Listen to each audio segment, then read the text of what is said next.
Hello and welcome to Byju's IAS. UPSC Civil Service Examination is one of the toughest examination in the country. As part of the syllabus, what we have is the newspaper. Understanding the newspaper from the examination point of view is very important. There can be political news which might be of no importance to us, but what is required for the examination has to be extracted. To simplify this process, how to read the newspaper, Byju's IAS is conducting one of the workshop on how to read the newspaper for the civil services examination. This is scheduled to be conducted on 26th of September 2021 and this will be conducted by Mukesh Jasa. How do you register? Follow the link given in the description box, give the necessary information and you would be able to attend this workshop which is very important from the civil service examination point of view. Now let's get started and look into the first question.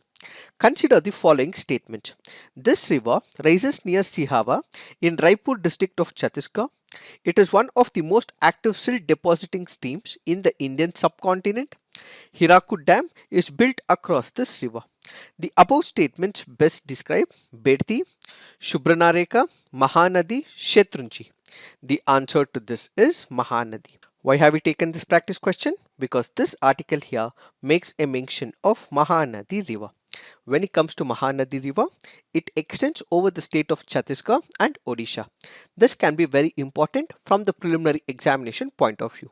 And there are left bank tributaries. There are also right bank tributaries of Mahanadi. The left bank tributaries include Sionath, Mand, LB, Hastio.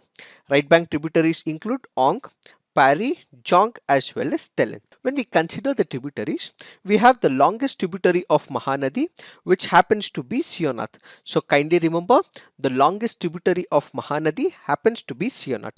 And which is the dam constructed across this river? It happens to be the Hirakud Dam. The Hirakud Dam happens to be a multi-purpose project. It is used for flood control, providing irrigation to the people in this region and also for power generation as well. So the dam that is built across Mahanadi happens to be the Hirakud Dam. Now let's look into the next practice question. With respect to cooperative societies, which of the following statements are correct? The 97 Constitutional Amendment Act made the right to form cooperative societies a fundamental right. The conduct of elections to a cooperative society is vested with the State Election Commission. Which of the statements are correct? The answer to this is one only. Why have we taken this practice question? Because this ad on the Hindu speaks about Sahakar se Samruddhi, which is speaking about the cooperative society. When we look into the first option, this the 97th Constitutional Amendment Act made the right to form cooperative society a fundamental right as part of Article 19. So the first statement is correct. When we look into the second statement, the conduct of elections to a cooperative society is not vested with the State Election Commission. Instead, the state government will appoint one of the bodies and it is this body which will conduct the elections for the cooperative societies. So when we speak about the cooperative societies, the superintendents, the direction, the control of preparation of the electoral rolls and the conduct of elections to a cooperative society shall vest in such a body as provided by the state government. But when it comes to the State Election Commission, they conduct elections to three type of rural local bodies, which includes the Zilla, the Taluk Gram Panchayat, and when it comes to the urban local bodies, they conduct the elections. What is a cooperative society? It is a voluntary association of people where multiple people come up together. They have a common economic interest and they register one of the societies under the Cooperative Societies Act of 1912. Their objective is to provide support to the members who are part of the cooperative societies. Who can form the cooperative society? Anyone who is above 18 years of age, who is eligible to enter into a contract. 10 of them come together, they form the common economic objective like farming, weaving, so on and so forth. It is they who would be able to establish the cooperative society. Now let's look into the next practice question. Which amongst the following states in India shares the longest border with Myanmar?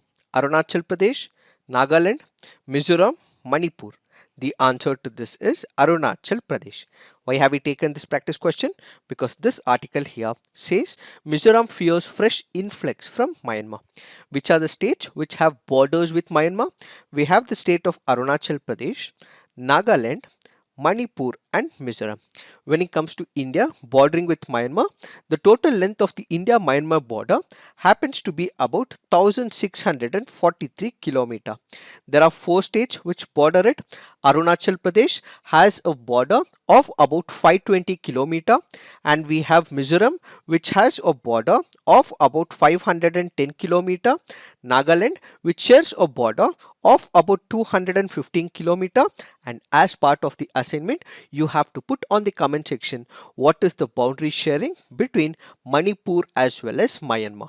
What is this article speaking about? Military offences are being conducted in Myanmar. So people are apprehensive about their future. They want to take care of their family and friends as well. So those people who are impacted by the military offences are moving from Myanmar and are entering into the border states of India. So the Ministry of Home Affairs is asking the state governments to stay vigilant so that they can actually prevent the refugee crisis unfolding in all these states. Now let's look into the next practice question.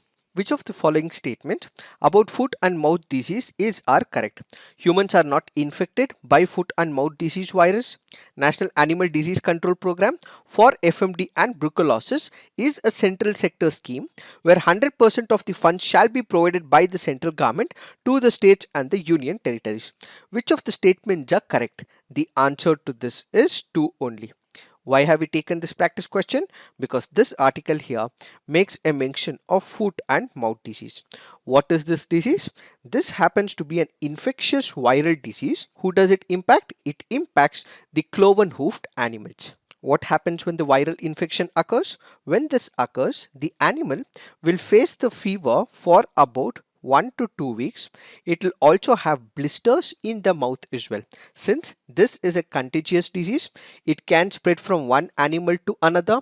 How? By contact. Even if the contaminated farming equipment is contaminated, it can spread by the equipments as well. In fact, vehicles, clothing, feed, so on and so forth can also spread this viral disease.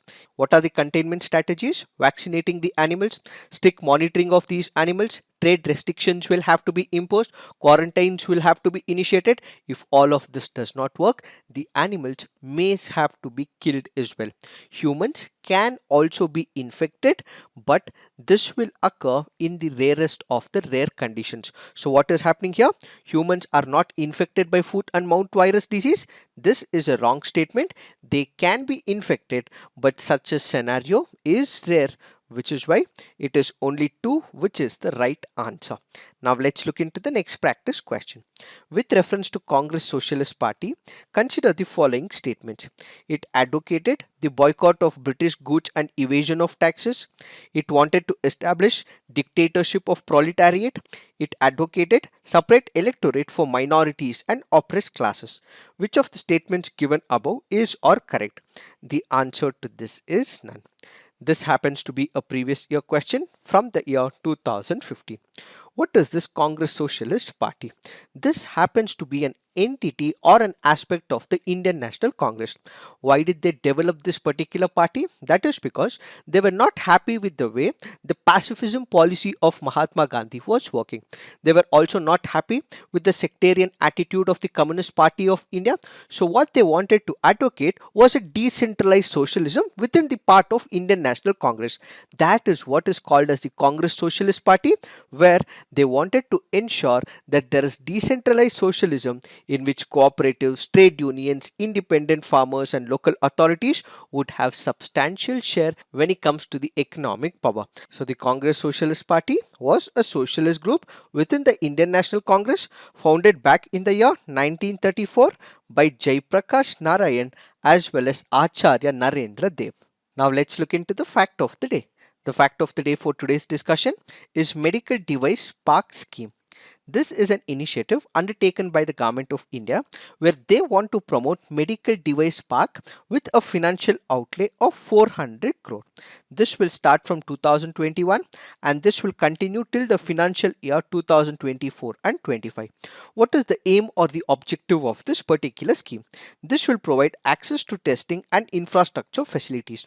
What would happen? You have multiple states in India. As of now, in principle approval has been given to the states of Himachal Pradesh, Tamil Nadu, Madhya Pradesh and Uttar Pradesh, where the testing facilities for the medical devices development of infrastructure will take place in all these states. So when it comes to the financial assistance, 90% of the project cost of the common infrastructure facilities will be provided for the northeastern and the hilly states. For the rest of the other states, it would be about 70%.